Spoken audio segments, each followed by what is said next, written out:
Mothers perform incredible feats in childbirth, but are left to navigate the postpartum period alone once the party ends.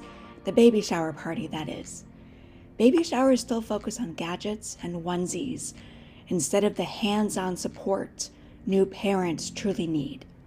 Kaitlin McGreyes is founder of Be Her Village, and she asks a critical question. There's all these stories of this chapter delivered a baby while she was pushing her own baby out, and everyone's like, wow, that's amazing. And I'm always like, no, oh, that's terrible. Oh, this lawyer passed the bar while she was 8 centimeters dilated. I'm like, why are we not prioritizing, and it's not to undermine these wonderful women doing unbelievable things, but why are they asked to do those things, and what is the structure that is set up for mothers that we have to do these things alone?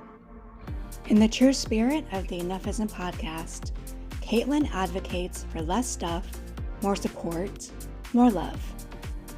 Be Her Village transforms gift registries into funds for doulas, home-cooked meals, lactation consultants, mental health support, and other services that make motherhood safer and more joyful.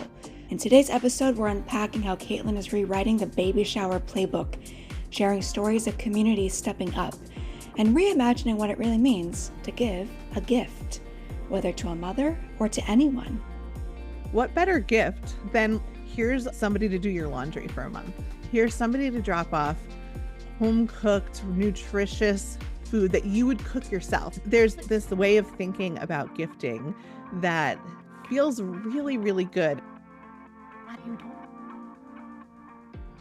Kaitlin, welcome to the show. I'm so happy to have you here.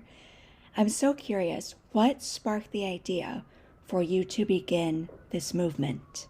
So I think the idea behind it was that I just wanted to shift the behavior a little bit, right? I wanted to take the familiar and redirect the energy that was already flowing towards mothers, right? So the baby shower is this time where her community comes around her and celebrates her. And there's an outpouring of love and support. So the problem is not a shortage of love and support and a desire to support new moms. The problem is we're doing it the wrong way. The problem is that instead of being the village and showing up at her door with breastfeeding support and food and someone to hold the baby while she takes a shower, we actually just go to this baby shower and we bring her boxes of stuff. And it's well-intentioned and it's sort of the only option out there. And I thought to myself, after going through this experience myself and supporting hundreds of mothers through that same experience of just the overload of things and then the actual needs when you're there in that moment after you get sent home with a baby, you have no idea what to do with, of realizing that there's got to be a better way, that we need to find a way to shift that energy and that love in a way that's much more useful for new moms. And so I thought, what if we take this really familiar ritual? What if we use that baby shower and not say, hey, none of this is valuable, but say, hey, all of this is valuable. All of your energy is valuable. And if we just change the thing you're walking in the door with and we make it that hands-on care and we make it something that is so impactful in those moments that are happening right now as we're recording this, it is happening behind a closed door, off of social media. There is a mom sitting at home, just had a baby and doesn't know which way is up. And she needs a village of people to support her. And the obstacles to get that village are many. And so one of the ways that we can think about creating more access, creating more education, creating more preparation that actually is meaningful for new moms is by using the existing tools that we have. And that's where I thought, what if we harness the gift registry, the generosity of communities as a way to support new moms? Is it kind of like instead of giving someone a wedding gift, you are giving them money for a down payment on their home, or you're giving them the experience on their honeymoon, like swimming with dolphins, or something that would be more supportive so that they have a lasting impact?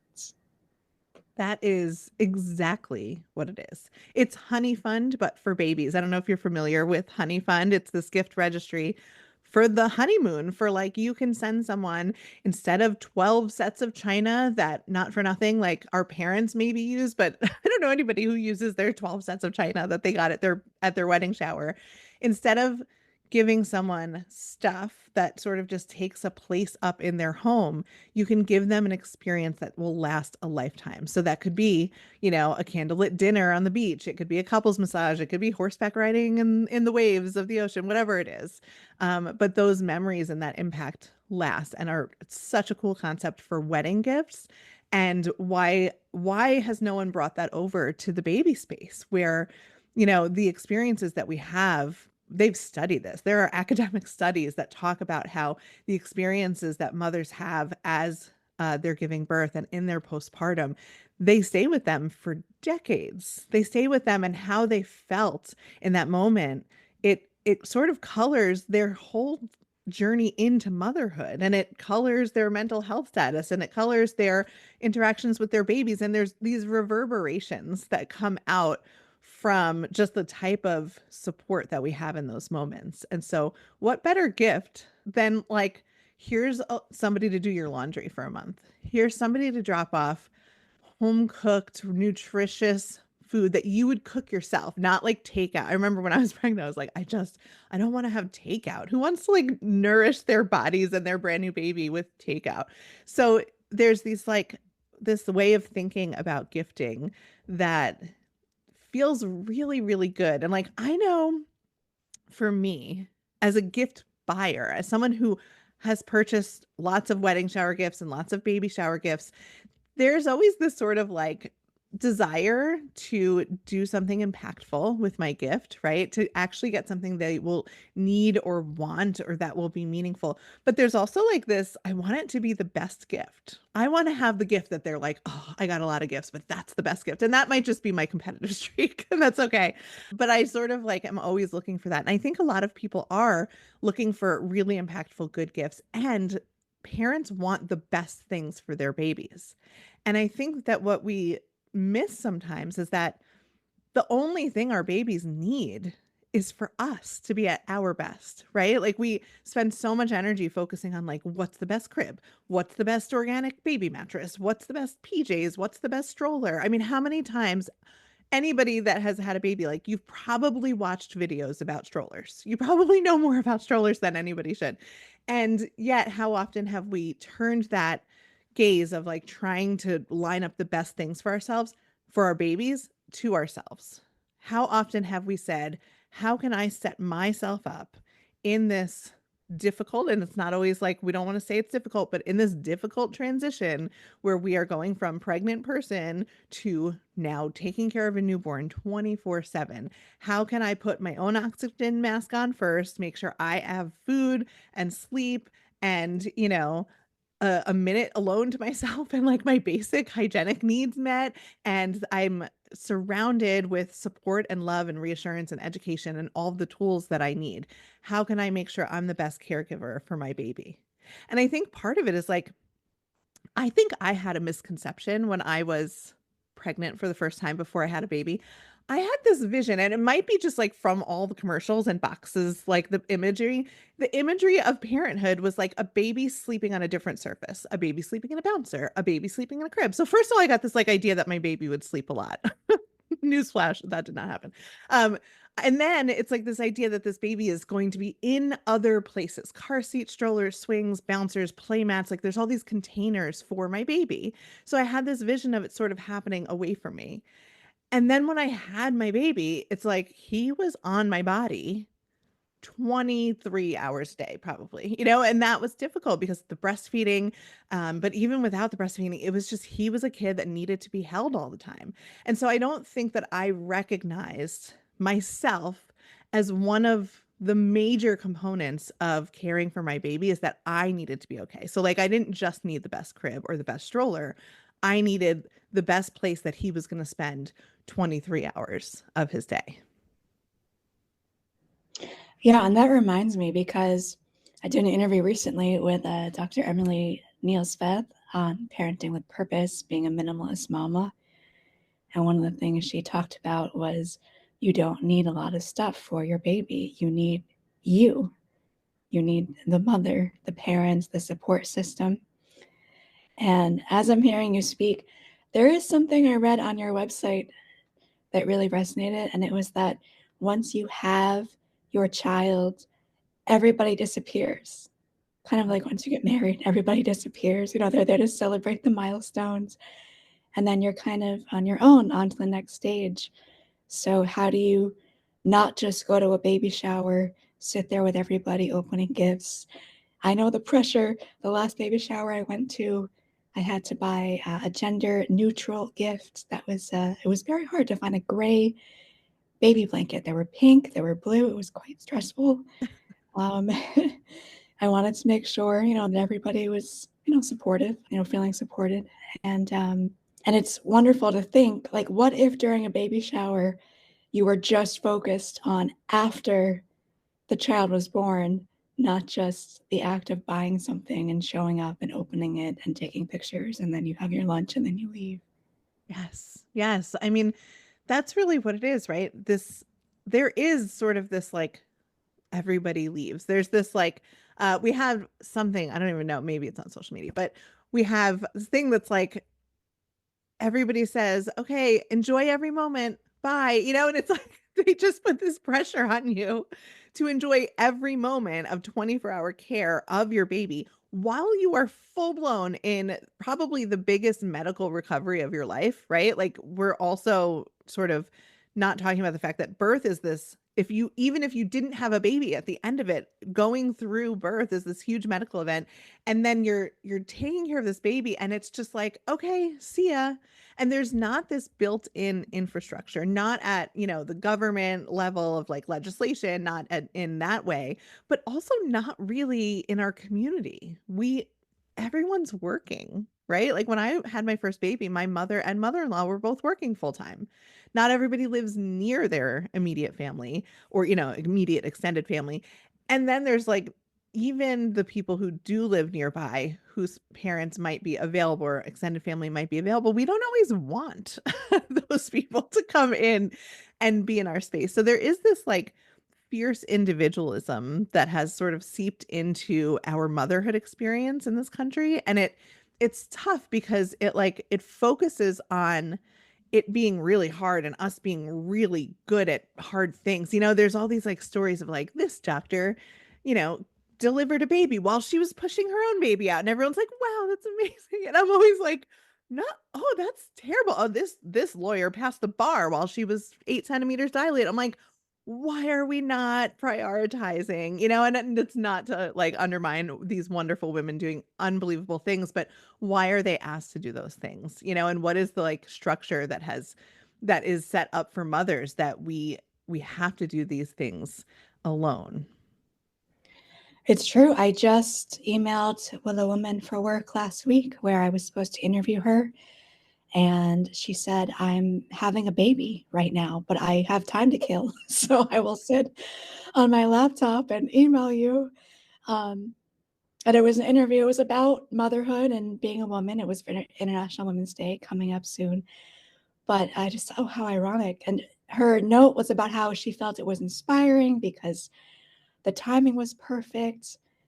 And it could be, but part of me was thinking, why don't you uh, turn off your laptop, turn off your computer? I worked with a woman who was about to give birth any second, and she was still in the office, still working. Um, Anytime she breathed or sighed, I would look over. I thought, "Oh my gosh, is her water breaking right now?" She was ready to go, and she was more worried about the presentation she had next week and how it coincided with the birth of her baby and whether it coincided with her C-section that she could reschedule, and it was incredibly stressful. But are you the kind of mother where you want to do everything yourself without support?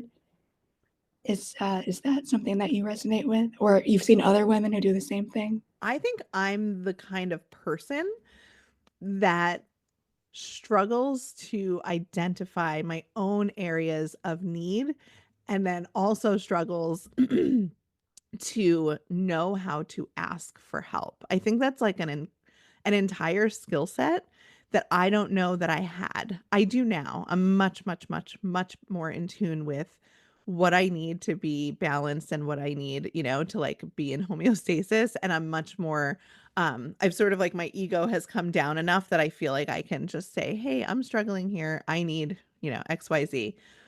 But I think that this entire project has been a response to me not having that skill set and being a little bit frustrated that new moms, while not having that infrastructure for support, while not having these things built into our journey, they also have to like figure out what they need. They also have to figure out how to ask for help. And they most of the time, myself included, like did you don't realize it until you're already in crisis. You already have the baby, the breastfeeding's not going well, your pelvic floor isn't right, your maternal health is not, your mental health is not, something's not working. There's just like what the question I sort of asked myself is, what if we did something a little bit different? What if we shifted to normalizing the village and normalizing the preparation to include the moms and parents' maternal postpartum needs rather than making it something that only happens in crisis, you know? And it really like it just there's so much emphasis on the things. And that is sort of like that is the culture that we live in that I know that you, right? Like this is why we're here talking. It's like there is there is rampant materialism and rampant reliance on products when a human factor could replace that. And I think that that's part of it for me is like I don't want to sit here and teach people how to ask for help. I want to normalize the help existing so that they don't need to be that like fiercely individualistic person. So like a really roundabout answer to your question. Yeah, I probably was. And I am the first to say that I'm the one that's like, do as I say, not as I do, because I tell women, you should rest, right? You should shut your laptop off. You should stay in bed. You should rest and get, help and support. And I also was like at Costco 2 days after my VBAC, my second baby, because I had a lot of energy and I just had a hard time staying still. So like,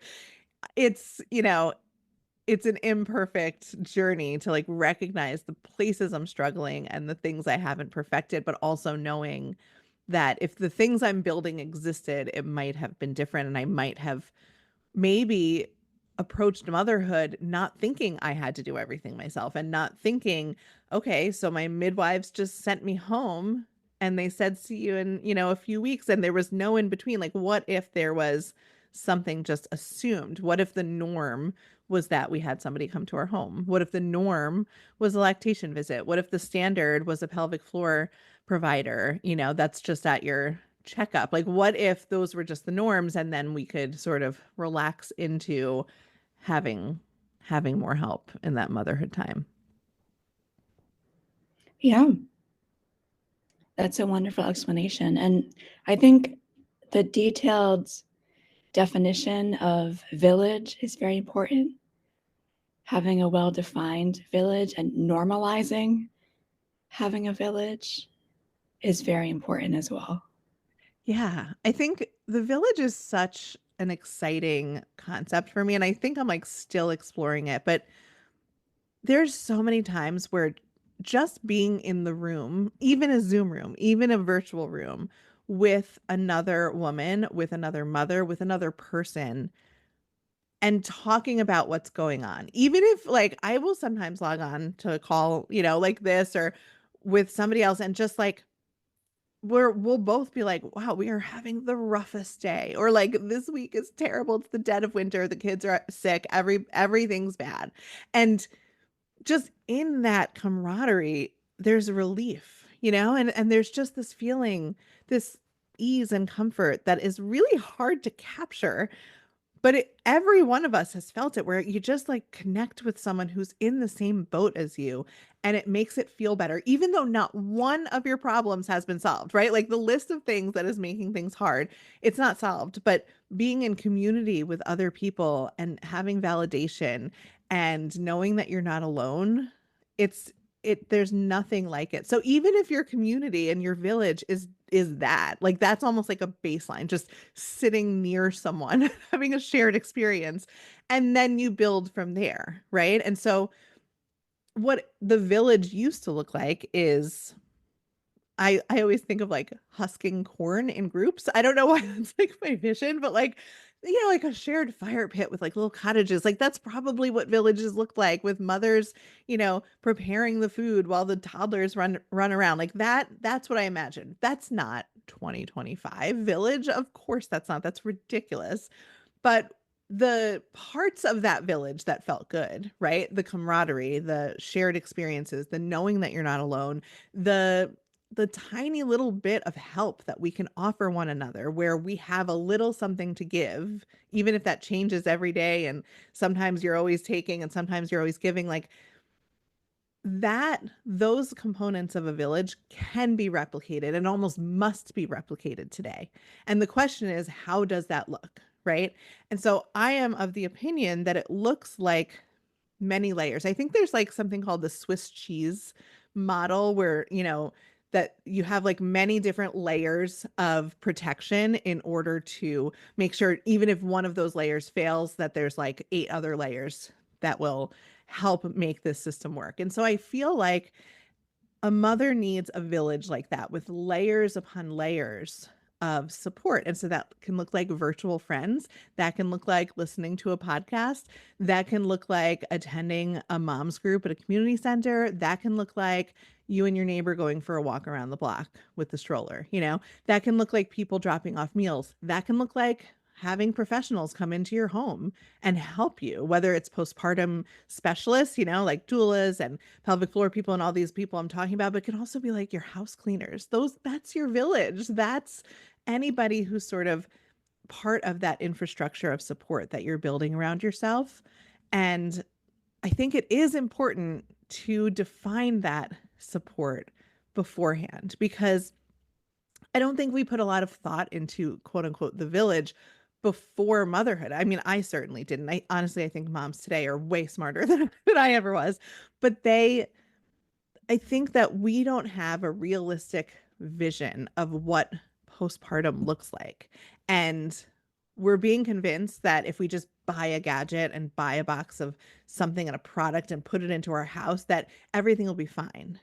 And the truth is, like, you could buy every single thing on Amazon and put it in your house, and it's not going to make, motherhood feel as good as if you actually built that community for yourself of people that you can call on, professionals, family, friends, acquaintances, the whole list of people, so that you have that care that you need as you step into, quite honestly, one of the most challenging transitions in your life. That's what it is. I think that we have this like sparkly, beautiful vision of birth, and it's magical and wonderful and miraculous and mystical. It's like unbelievable that we bring life into this. I've watched so many births, hundreds of births. I still don't understand it. I think it's absolutely wild.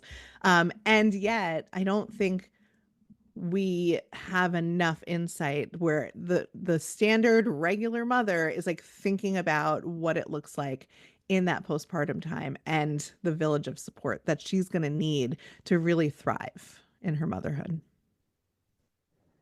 Yeah, it's a time of our life that doesn't get much attention. Yeah. It's that like white space in between. It's like no one ever says, "Oh, what are you doing 17 days after your honeymoon?" It's always, "Where are you going on your honeymoon?" And are you able to take the time off from work? That's exactly it. And mothers really become invisible often. I remember like becoming pregnant for the first time, and all of a sudden, like the focus was on my belly, my belly, my belly. It sort of like shocked me how quickly that happened. And that happens on a much larger scale, like what you're talking about. People come for the baby shower, when the birth announcement gets texted around or whatever, then there's excitement and outreach, and then there's quiet. And I don't know that it's like malintention. I think that I know for me, certainly it's like you just assume people want privacy and you don't maybe want to disturb, but the effect can feel like the invitations stop, like the check-ins stop, like you are going through maybe the hardest time of your life, mentally, physically, emotionally, and otherwise, and the network that you had is gone. And I think part of it for me was like, as soon as I had a baby, I was one of the first people in my network to have a baby. I didn't have anything in common with the people I had a lot of things in common with like 10 days earlier. Like I was like trying to figure out how my boobs worked and trying to figure out this new body I had and no sleep and this wild transformation and this falling in love with this new baby. I was just like going through it. And I didn't really have anybody to talk to about that. And it was really abrupt and surprising to me. And so I think that's part of it too, is just needing to be connected to people who are in the boat with you, who are going through the same thing. Yeah. And I love what you say too about the simplicity of the support. It can be something as simple as someone helping just cook a nice home cooked meal. Let's go take a walk in the stroller. Tell me what's going on. That can be all you need. That can go a very long way, It can go especially with so social far. media and everybody's so connected. And sometimes you need somebody to ask, like, are you okay? How are you? That can go a very long way. It can save lives. Honestly, it can be a huge boost for somebody who's in the thick of it. Because the thing about like those early parenting days is like you're in a 24/7 cycle. And for me anyway, I can only speak to my own experience, although I've witnessed many other experiences like this. There can be a feeling of being trapped. There can be a feeling of like, oh my God. Like I remember like putting my baby to bed and just be like, oh my God, like, how do I go back? I know I wanted this baby, but how do I go back to my life where I could go to sleep at night and know I'm getting sleep? There was just it's almost like a roller coaster ride. I felt like that as soon as I saw my pregnancy test. It was like, okay, oh man, except by the time you get the pregnancy test, you're almost at the top, the top of the roller coaster, and then it just goes down and you are locked in. You just have to take care of this baby. You don't know when your next break will be, and it can be really, really overwhelming. So having someone bring some peace and normalcy and validation to your world, even just by sitting in the room with you, can be a really big deal. Well, I greatly commend all of the work you do to change how women perceive themselves and also to change how other people perceive how they can assist and how they can help. It's not just about showing up to the baby shower. It's about showing up as a human. And that can be very simple. Absolutely. I love it. And thank you so much for inviting me on your podcast to share this. It has been just an absolute honor to be here. You're welcome. You've reached the end of the Enough-ism podcast. If you found value in this conversation, subscribe, leave a review, and share it with somebody who might need a reminder that support is the best gift of all. Have thoughts or ideas? Email us at enoughismpodcast@gmail.com. Until next time, ask yourself, who in your life needs you to show up today? Remember, you are enough. I'm your host, Reverend Eugen Bond. Take care.